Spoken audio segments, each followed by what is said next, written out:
Talk judge சேனலில் விரைவில் film making course with Antony Charles.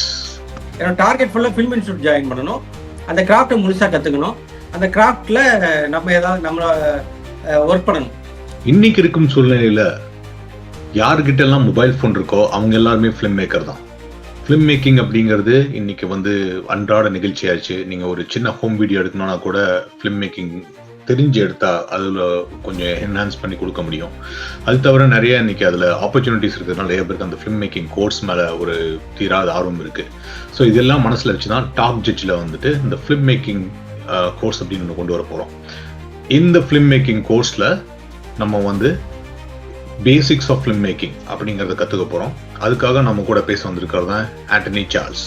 நான் எப்பவுமே ஃபில்ம் மேக்கிங்கை என்னோட எக்ஸ்பீரியன்ஸ் நான் ஒரு படம் ஃபுல்லாக காஷ்மீரில் பண்ணேன். ஸோ நான் அங்கே போயிட்டு அங்கே உள்ள லோக்கல் ஸோ ஒரு இண்டிபெண்டன்ட் ஃபில்மை எப்படி பண்ணணுன்றதே எனக்கு பயங்கர எக்ஸ்பீரியன்ஸ் இருக்கு. ஆண்டனி சார்ல்ஸ் பற்றி ஒரு சின்ன அறிமுகம். அவர் பல வருடங்களாக சினிமா துறைத்துறையில் இருக்காரு. பொதுவாக விஜய் டிவியில் இந்த காத்து கருப்பு சீரியலில் அவர் டைரக்ட் பண்ணது மூலம் ரொம்ப ஃபேமஸ் அறியப்பட்டவர். அது தவிர விஜய் டிவிக்கே நிறைய சீரீஸ் பண்ணியிருக்காரு. நிறைய படங்களுக்கு அசிஸ்டன்ட் அசோசியேட் டைரக்டராக ஒர்க் பண்ணியிருக்காரு.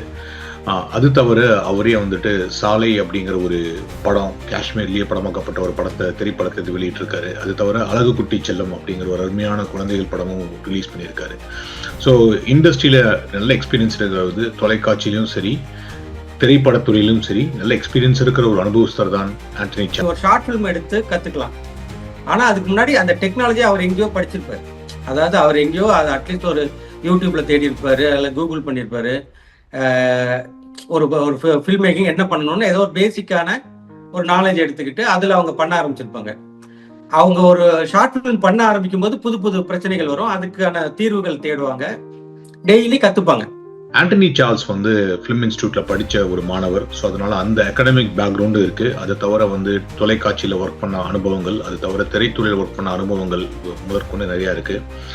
இவர் தானவே ஒரு சொந்தமாக ஒரு கோர்ஸ் நடத்திட்டு இருக்காரு சென்னையில். பட் ஆனால் டாப் ஜட்ஜ் வாசகர்களுக்காக நேயர்களுக்காக பிரத்யேகமாக ஒரு இன்ட்ரோடக்டரி கோர்ஸ் நடத்த போறாரு. இது ஒரு மல்டிபிள் வீக்ஸ் தொடரும். வாரம் ஒரு சின்ன சின்ன எபிசோட நாங்கள் ரிலீஸ் பண்ண போறோம். இதை நீங்க பார்க்கலாம். இதன் மூலியமா ஃபிலிம் மேக்கிங் நீங்க கத்துக்கணும் அப்படிங்கிறது தான் எங்களோட ஆசை. டெக்னாலஜி கத்துக்கணும், அதே மாதிரி ஆர்ட்டையும் கத்துக்கணும். ஸோ வெறும் டெக்னாலஜி மட்டும் இல்லை சினிமா, வெறும் ஆர்ட் மட்டும் இல்லை சினிமா, டெக்னாலஜியும் ஆர்ட்டுக்கு மிக்ஸ் ஆகணும். அப்புறம் அதை பட்ஜெட்டுக்குள்ள பண்றதுங்கிற அந்த ப்ரொடக்ஷன் சம்பந்தப்பட்ட விஷயங்களையும் கத்துக்கணும். மூணையும் சேர்த்து தான் கத்துக்கணும் அப்படின்னு நினைக்கிறேன்.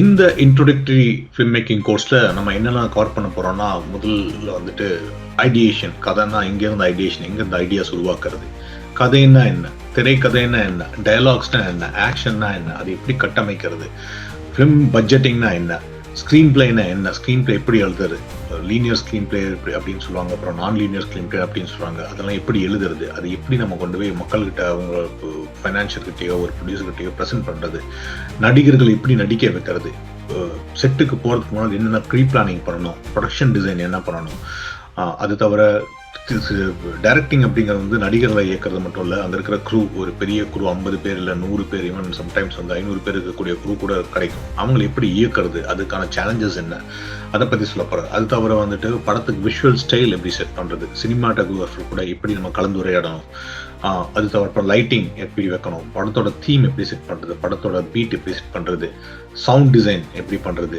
இசை எப்படி வடிவமைக்கிறது, இசை அமைப்பாளருடன் இப்படிலாம் நம்ம கன்வர்ஸ் பண்ணணும்.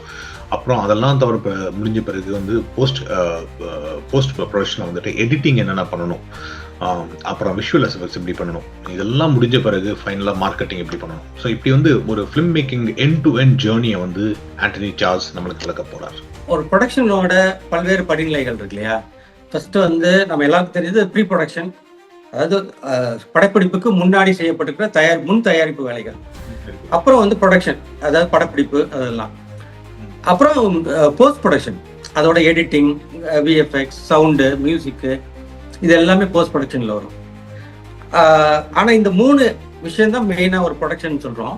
ஆனால் இது இல்லாமல் 2 விஷயம் இருக்கு. அது இந்த 3 ஆரம்பிக்கிறதுக்கு முன்னாடி அதோட இன்வெஸ்ட்மெண்ட்டை கொண்டு வர்றது, ஃபினான்ஸை கொண்டு வர்றது, அதுன்றது ஒன்று. அது உங்களோட ஒரு பட்ஜெட் ரெடி பண்ணி அதை இது பண்ணி அதை வந்து ஒரு ஃபினான்ஸை கொண்டு வர வேண்டியிருக்கு, ஒரு இன்வெஸ்ட்மெண்ட் கொண்டு வர வேண்டியிருக்கு.